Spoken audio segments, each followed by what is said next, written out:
Assalamualaikum warahmatullahi wabarakatuh. Bismillahirrahmanirrahim. Alhamdulillahilladzi ja'alana min khairi ummatin ukhrijat linnas alladzina ya'muruna bil ma'ruf wa yanhauna 'anil munkar wa la yardawna bidinil misas. Allahumma shalli ala nuril anwar wa sirril asrar tiryaqil aghyar miftahi babil yasar. Sayyidina Maulana Muhammadil Mukhtar wa ali al-adhar wa sabil akhyar adada ni'amil fadali. Allahumma alhimna ilman nafqahu wa amrakna wahyak warzuqna fahman na'lamu bihi kaifa najik ya arhamar rahimin. Allahumma arzuqna fahman nabiyina hadzal mursalin wa ilhamal malaikatil muqarrabin birahmatika ya arhamar rahimin. Allahumma akrimna bi nuril fam wa akhrijna min dhulumatil wahm waftah lana abwaaba rahmatik wansur alaina hikmatika ya arhamar rahimin. Amma ba'd. Hadaratil kiram al-izza wal ulama wal masyayikh al abajil wal amathil ala rasihim hadratil mukarram Kiai Haji Idris Hamid Rais Syuriah PBNU, Kiai Asy Saifuddin, teman seperjuangan saya waktu di PCNU Surabaya, dan beliau sekarang betul-betul berhasil sukses membina bidang-bidang pendidikan, pesantren, dan sudah bisa kita buktikan keberhasilan beliau. Semoga terus diberikan kesehatan yang prima. Syuriah PWNU Al-Mukarram Kiai Haji Abdul Matin Jawahir tadi katanya sudah mewakili saya, jadi saya tidak perlu sudah sebetulnya ini. Kata Ketua PCNU Kiai Mulyadi, waduh sambutannya Kiai Abdul Matin sudah rasa sambutan saya katanya.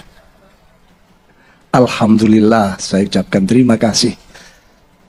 Jadi keterlambatan saya sebetulnya itu tidak sengaja. Ini nyela-nyela nih ya.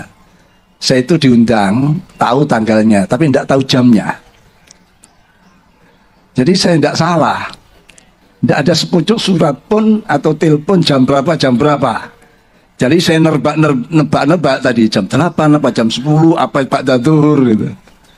Akhirnya saya milih jam 10 berangkat. Kalau Pak Duhur tidak lama-lama lah.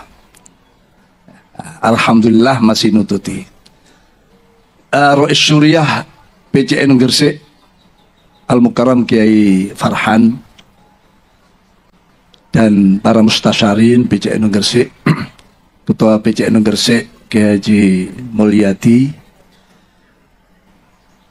dan para ketua-ketua PCNU dari berbagai cabang, ada dari Tuban, Bojonegoro, Gresik sendiri, Surabaya, Pasuruan, Nganjuk katanya tadi, dan yang lain-lain. Masya Allah, luar biasa. Memang layaklah kita saat ini sedang Dzikrul Haul al-Masyayikh, Dzikrul Haulil Masyayikh, para muassisi Nahdlatul Ulama. Jadi kita perlu juga, walaupun hadir, dalam rangka menunjukkan ihtimam dan inayah kita, itu sudah cukup. Apalagi di situasi-situasi yang saat seperti ini ya. Bupati, Bapak Bupati Gresik saya melihat, Yang Mulia Gus Yani, dan semua pejabat yang hadir yang tidak bisa kami sebutkan satu persatu, hadirin hadirat rahimakumullah jami'an. Dalam konon asasi Syekh Hasyim Asy'ari antara lain menukil sabda Rasulullah sallallahu alaihi wasallam, antara lain bahkan mungkin ada di buku yang baru dicetak nanti yang akan dilonsing, Minal Mu'tamar ilal Mu'tamar, yaitu dawuh Rasulullah, inna hadal ilma dinun fanduru amman ta'khuduna dinakum. Al-hadis. Juga ada riwayat inna baina yadai sa'ah kadzabin. Dan beberapa riwayat-riwayat yang lain yang saat ini bukan sekadar relevan, tapi penting untuk kita fahami bagaimana Mbah Hasyim Asy'ari memanggil kita semuanya. Fahalummu antum kullukum wa man tabi'akum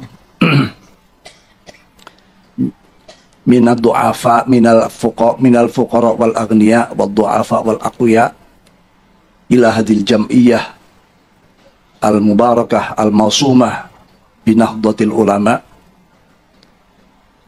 fadkhuluha bil mahabbati wal widad wal ulfati wal ittihad wal ittisal bi arwahin wa ajsadin fa innaha jam'iyatu amanin wa adlin wa ihsanin wa islahin wa ihsanin ila akhirih. Beliau memanggil pada satu abad yang lewat, dipanggil semuanya, bahkan arwah kita yang belum lahir pada saat itu terpanggil dengan panggilan beliau. Ayo kesinilah semuanya, datanglah berbondong-bondong kalian nih para ulama dan santri-santri kalian, dengan membawa rasa mahabbah, cinta dan persatuan, ketertautan hati yang terdiri dari para fuqara dan agniya, du'afa dan aqwiya, semuanya untuk menisbatkan diri pada Jam'iyah Nahdlatul Ulama yang mubarakah. Maksudnya tentu dengan arwah wal ittisal, menyatukan ruh perjuangan kita. Ini sepertinya kasyaf beliau melihat akhir-akhir nanti Nahdlatul Ulama walaupun sudah diakui sebagai jam'iyah yang terbesar bukan hanya di dunia tapi sampai akhirat. Buktinya teman-teman saudara kita yang sudah meninggal dunia tidak dicoret dari keanggotaannya. Bahkan mereka yang meninggal pun di Lailatul Istima atau Naharul Istima diumumkan sebagai saudara kita, anggota Nahdlatul Ulama yang telah mendahului kita. Mari kita bacakan suratul Fatihah. Mereka masih dianggap sebagai anggota, saudara dan anggota. Nah ini kalau dijumlah, ya, dunia dan akhirat sudah nyata. Dunia saja sudah diakui terbesar di dunia. Tidak ada sebuah organisasi sosial keagamaan yang sebesar Nahdlatul Ulama ini. Tapi ingat, kalau besarnya sebuah organisasi tanpa tandim, tidak munadzamah, tidak tertib, maka akan bisa dilumpuhkan dengan organisasi-organisasi yang batil tapi munadzam, batil tapi murattab, tertib. Ini yang harus kita sadari. Ya. Bahkan sudah banyak kelompok-kelompok organisasi yang lain mereka ingin giliran. Kalau sekarang NU sudah katakanlah ya 75% atau bahkan sampai 80% bangsa Indonesia ini adalah intisab pada Nahdlatul Ulama. Ya. Tapi mereka yang lain juga ingin kapan kita menggantikan posisi Nahdlatul Ulama. Ini bukan don saja, sudah upaya-upaya ke sana sudah banyak. Kalau kita ini mengabaikan ketertiban ADART kita, perkum kita, justru ini memberi jalan orang lain untuk masuk. Ya. Sudah berapa kali kita mendapatkan bertubi-tubi gangguan-gangguan, khususnya saat sekarang ini apa? Gaduhnya bab nasab. antara dzurriyah yang satu kelompok disebut Ba'alawi, yang satu kelompok disebut dzurriyah Wali Songo, terutama ini. Kalau Gresik insya Allah aman-aman saja. Saya tidak melihat ini jadi sesuatu yang besar, ya, karena di sini juga para bagian muassis banyak, termasuk almarhum Kiai Burhan, ya. Ada putranya Kiai Hisni, tapi di tempat lain bahkan sudah masuk ke cabang-cabang, dipengaruhi cabang-cabang agar mereka menolak Ba'alawi, menolak. Ya memang ada perbuatan salah pemicunya, ya.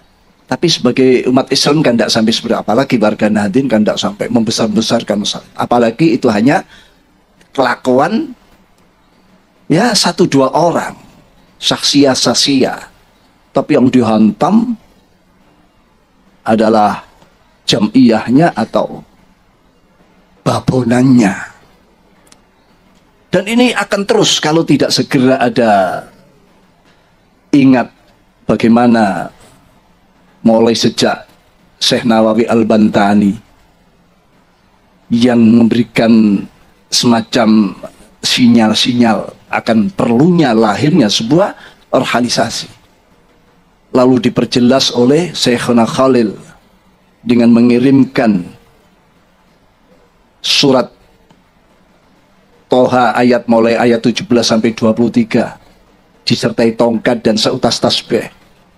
Ini isyarat kuat agar Syekh Al-Akbar Mbah Hasyim Asy'ari membentuk sebuah organisasi yang sakti mandraguna, yang seperti tongkatnya Nabiullah Musa alaihissalam. Sewaktu-waktu dibutuhkan dilempar berubah menjadi ular naga yang membasmi kebatilan, bid'ah, khurafat, ya, ketidakjujuran, ya, ketidakseimbangan dalam kehidupan. Kalau sudah dunia ini merata baik, sejahtera semua, ya, silahkan menjadi tongkat kembali. Ya. Nah ini bahkan bukan hanya silakan, para mustasyarin, para syuriyin, ya, para kiai-kiai kalau sepakat kamu sudah harus kembali waktunya menjadi tongkat. Jangan terus-terusan menjadi ular. Kalau sudah mereka beliau menyatakan waktunya kamu kembali, tugasmu sudah selesai, sudah tercapai. Ya tidak ada kata nanti, besok, langsung sami'na wa ata'na yang ada. Itu dulu. Kalau sekarang kalau ada perintah begitu, nanti dulu. Ya. Maunya dia ingin jadi ular terus, tidak mau kembali menjadi tongkat. Jadi ngulo terus. Nah inilah sebuah suasana yang seperti itu. Bagaimana bisa kembali pada saat-saat ini? Para kiai, para hadirin hadirat punyai rahimakumullah jami'an. Saya sampaikan masalah kegaduhan ini. Ini berbahaya karena menyangkut ilmiahnya mulai dari Syekh Nawawi, katakan Syekhana Khalil, Mbah Hasyim, itu keterikatan dengan para dzurriyat Ba'alawi itu sama antar guru dan santri. Berapa gurunya Syekh Nawawi, santrinya, gurunya Syekhana Khalil dari Ba'alawi. Bahkan di dalam ini buku yang nanti di launching itu disebutkan oleh Syekh Al-Akbar Syekh Hasyim Asy'ari di dalam muqaddimahnya. Bahkan PCNU pertama kali yang dibentuk di Jombang pada tahun 1928 itu mustasarnya Mbah Hasyim Asy'ari dengan Habib Muhsin kalau tidak salah, dan itu dibentuk di rumah beliau. Surabaya, Gresik, tidak bisa lepas karena ini babakan ilmiahnya. Lah, Nahdlatul Ulama memuliakan seseorang bukan karena nasab sebetulnya. Nasab itu hanya sebagai tanda, lambangnya, tapi keilmiahannya, keilmuannya dan ketakwaannya itu. Ini sebetulnya. Jadi tidak membela sana, tidak membela sini sebetulnya. Siapa yang takwa? Siapa dzurriyyahnya Wali Songo? Saya ini juga termasuk bagian daripada Nusantara. Kalau belum masuk pada tataran ulama Nusantara, saya ini bagian Nusantara juga.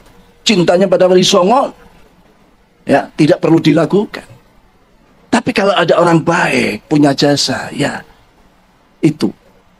Jadi kalau ini terus-menerus dibiarkan, apalagi hal ini saya ingat sebetulnya timbulnya hal-hal semacam ini itu karena penyakit ujub. Saya pernah mendengar tokoh ulama antara lain Sayyid Muhammad Ali Al-Maliki pernah menyatakan sebuah riwayat hadis, idza ra'aitum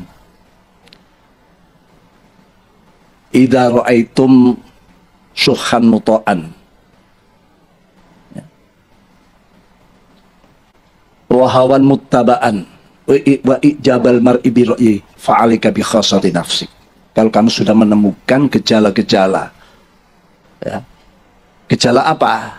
Syuhan muto'an, kekikiran yang sudah selalu diikuti, kikir untuk kebaikan, perjuangan.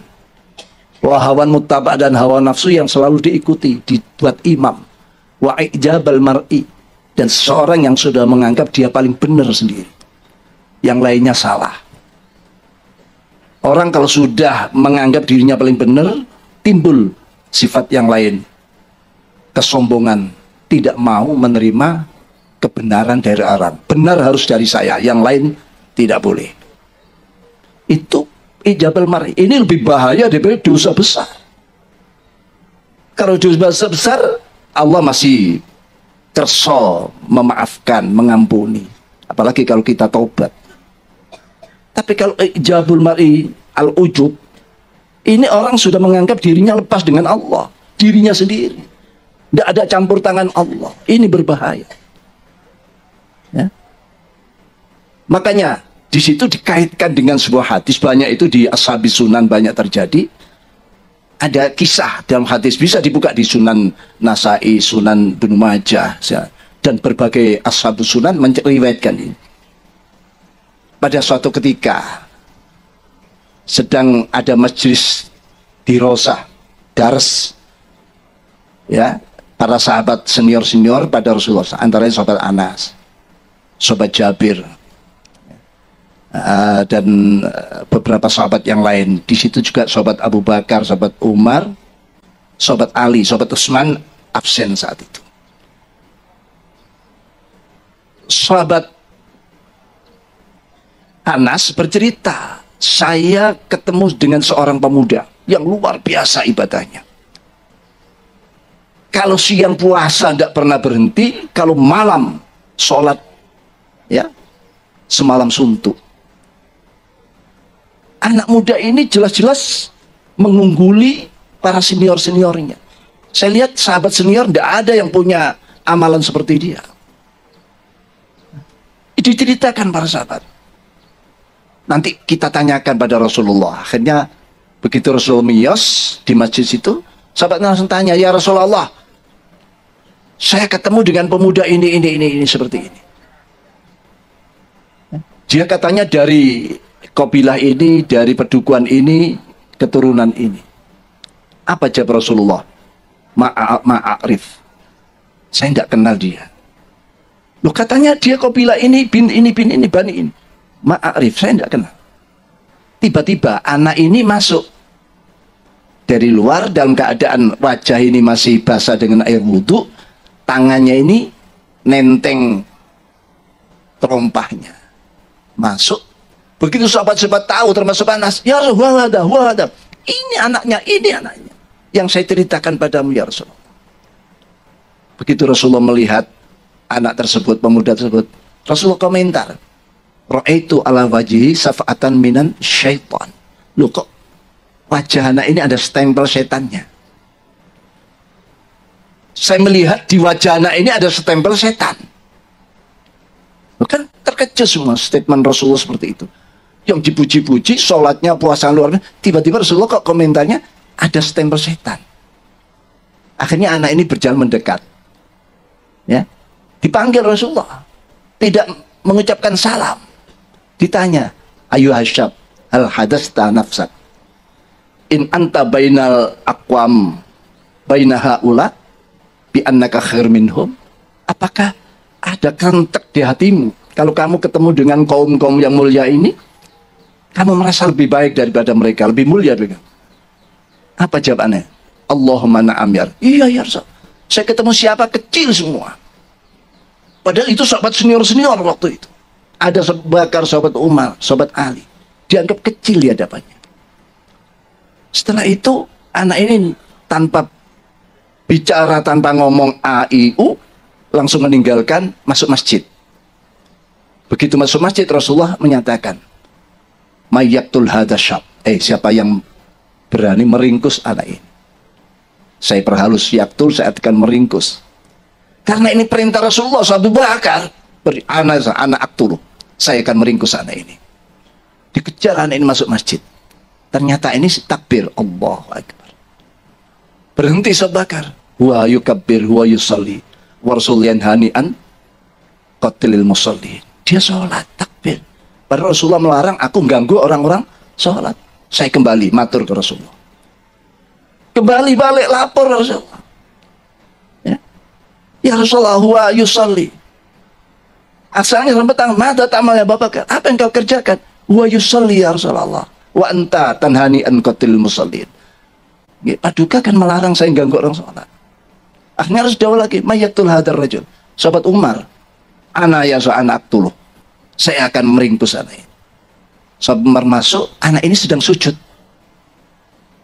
Berhenti sahabat, wa sajidi minas sajidin, wa musalli, wa yusalli, wa rasul yanhani anhu. Dan Abu Bakar pun kembali, dia huwa khair minni, saya ikutan Abu Bakar. Tidak jadi, ikut Abu Bakar saja. Ditanya, mada ta'mal ya Umar? Wa sajidun ya, dia sujud ya sholat. Wa anta tanhani an qatil sajidin musallin. Wa ihak ya Umar, kata Rasulullah. Lalu yang ketiga Rasulullah jawab lagi, mayyatul hadar rajul, tinggal sahabat Ali, ana aktul ya Rasulullah. Sebelum sahabat Ali mengangkat kakinya masuk, Rasulnya, ya Ali, anta latak dulu, wa anta satak dulu. Kamu tidak bisa meringkus anak ini, tapi nanti kamu yang akan meringkus anak ini. Begitu sahabat Ali masuk masjid, anak sudah tidak ada, sudah selesai sholat, sudah pulang. Setelah itu Rasul menyatakan, laula hadasyab makhtalafa bainas nain.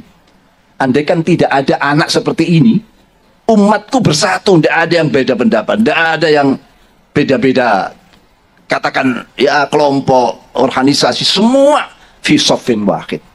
Berarti anak ini cikal bakal perpecahan di dalam Islam. Lalu bagaimana dengan dawuh Rasulullah, ya Ali anta latak dulu, anta satak dulu? Di saat sahabat Ali menjadi khalifah di Kufah, terjadi peperangan yang dikenal dengan Nahrawain atau Nahrawan, peperangan Nahrawain. Di situ yang pegang bendera, anak itu tadi sedang memberontak pada kekuasaan khilafahnya sahabat Ali. Sahabat Ali mendengar anak itu yang pegang bendera, keluar sahabat Ali. Karena dia masih terngiang-ngiang dawuh Rasul, wa anta sataktulu, kamu yang akan meringkus anak ini. Akhirnya berhadap sahabat, dibunuhlah anak ini. Jadi anak terbunuh di tangan sahabat Ali. Sadaqah Rasulullah sallallahu alaihi wasallam. Ternyata dawuh Rasul benar, anak ini terbunuh di tangan sahabat Ali. Dan anak ini sudah terkenal menjadi kelompok-kelompok khawarij. Orang yang sholatnya luar biasa, sampai Rasul menyatakan, tahtakiruna sholatakum bisolatihim wasiyamakum bizaim. Sholatmu jangan diadu dengan mereka, tidak ada apa-apanya. Puasamu jangan diadu dengan mereka, tidak apa-apanya sholat dan puasamu. Tapi yakhrujuna minaddin, ya, khurujas sahmi minar ramiyah. Tapi dia secepat lepas dari agamanya, imannya, secepat anak panah lepas dari busurnya. Sholatnya luar biasa, ya, puasanya luar biasa, tapi detik per detik dia lepas dari Islam. Sekarang tanda-tanda itu ada, penolakan kebenaran. Semua orang sedunia mufti sedunia kalau menfatwakan, misalnya ini ya, pernah melihat ya, menfatwakan bahwa Ba'alawi itu sahih nasabnya, saya tetap menolak. Ulama dunia ditolak. Ini ilmu macam apa semacam ini? Bukan ajaran kita semacam itu. Lah sekarang PC-PC itu dimasuki, terutama di Solo Raya itu sudah kena. Nanti akan saya usahakan supaya dibenahi itu PCN yang sudah mulai menolak ini wirid yang sering kita baca, Rabitul Haddad dan semua. Dan nanti pada gilirannya ya masyayikh kita, ya masyayikh kita, Kanjeng Syekh Abdul Qadir Jailani sudah mulai digarap. Syed Muhammad Ali Al-Maliki juga diragukan nasabnya. Nanti digilir semua. Di belakang itu siapa? Wahabi. Yang memang berani dia menolak seperti itu. Kebenaran ditolak. Dan sebagian daripada Syiah. Ini perlu kami sampaikan di acara yang sangat penting ini. Untuk bagaimana intisab kita pada Mbah Hasyim Asy'ari, Syekhana Khalil, Mbah Syekh Nawawi Bantani sebagai muassis, sebagai pemberi sinyal-sinyal, ya. Lalu kalau sampai terimbas penyakit itu, tidak sadar kalau kita ini sebetulnya menolak Mbah Hasyim. Ya. Inilah cara mereka ingin bagaimana NU ini yang begitu sudah besar ingin digelir. Ingin digelir. Mereka punya keinginan untuk bisa menguasai Indonesia. Tadi sudah disebut yang lagi Asep, tanpa lahirnya ulama tidak ada, kita tidak mengenal negara. Memang NU dilahirkan sebagai hadiah untuk negara Indonesia ini. Hadiah untuk Indonesia ini. Tidak ada Nahdlatul Ulama, tidak ada fatwa jihad, tidak ada resolusi jihad. Tidak akan terdengar takbirnya Bung Tomo sebagai 10 November dan lain sebagainya. Ini khusus pada pengurus NU, agar jangan penyakit itu lalu mengimbas ke Jawa Timur. Pokoknya kalau ini sampai kena, yang terkena adalah para muassis Jamiah Nahdlatul Ulama. Artinya apa? Berarti ya sudah busung, ya. Kita tidak bela Ba'alawi. Kasusnya kan dengan individualnya, dengan Habib A, Habib E, Habib ini. Ya Habib ini saja yang garap. Kenapa kok yang salah ini Habibnya, orangnya? Kok klannya atau organisasinya ini yang digarap? Berarti memang sudah punya tujuan untuk mengaburkan. Habaib tidak semuanya baik, banyak yang yang baik-baik, jasanya besar, banyak. Duriyah Wali Songo, jasanya besar. Indonesia bisa mayoritas Muslim, negara yang semula agama lain, sekarang itu jasanya Wali Songo. Kita bagian daripada Wali Songo. Kita bela, masa PBNU dianggap bela nih Habaib, menjadi jongosnya Habaib, menjadi budaknya, menjadi anunya Ba'alawi. Ini memang cara-cara mereka seperti itu. Mudah-mudahanlah ini pencerahan, menjadi pencerahan, bukan malah menjadi ruwet. Buyar ini tambah ruwet. Pidato apa itu tadi? Jangan malah jadi kalau saya sih tidak ada masalah sampean kritik, bahkan sampean bully, sampean apa, tidak ada masalah. Sampai suruh turun dari orang Islam sekarang, saya turun. Tapi kan ada mekanismenya. Ya nantilah kalau sudah ojo dipilih, dan saya memang sudah niat sepertinya saya itu tidak bisa melanjutkan lagi. Ingin kembali kepada umat. Ya, itu ya. Berikan terima kasih atas semuanya. Mudah-mudahan PCI Gresik yang membuat sejarah yang baik dengan launching Minal Muktamar Ilal Muktamar, dan selanjutnya PCN yang lain juga bisa mengikuti, dan karena ngersikkan tonggoi Surabaya jadi sama lah, maka demikianlah kurang lebih, mohon maaf. Tadi ada ijazah kubro, sughra apa kubro ya? Cuma saya punya wiritan, insya Allah semua itu umum, yaitu salawat Masyishiyah Syekh Abdul Salam bin Masyish, gurunya Syekh Abdul Hasan Asyadili. Ini pula kiai-kiai dari semua ini amalannya seperti ini. Saya kira apal semua, sudah monggo. Itu ijazah amah, saya juga ijazah amah dari Syekh Muhammad, dari beberapa saya kira sudah apal semua. Demikian, kurang bermaaf. Ya ajastukum. Katanya hamlam mahfufannya ini yang lebih terasa. Hamlam mahfufan. Ya, itu yang lebih sakti, lebih tampak kesaktiannya. Bukan berarti yang lainnya tidak sakti, lebih tampak. Ihdinas shiratal mustaqim. Wallahul muwaffiq ila aqwamit thoriq. Assalamualaikum warahmatullahi wabarakatuh.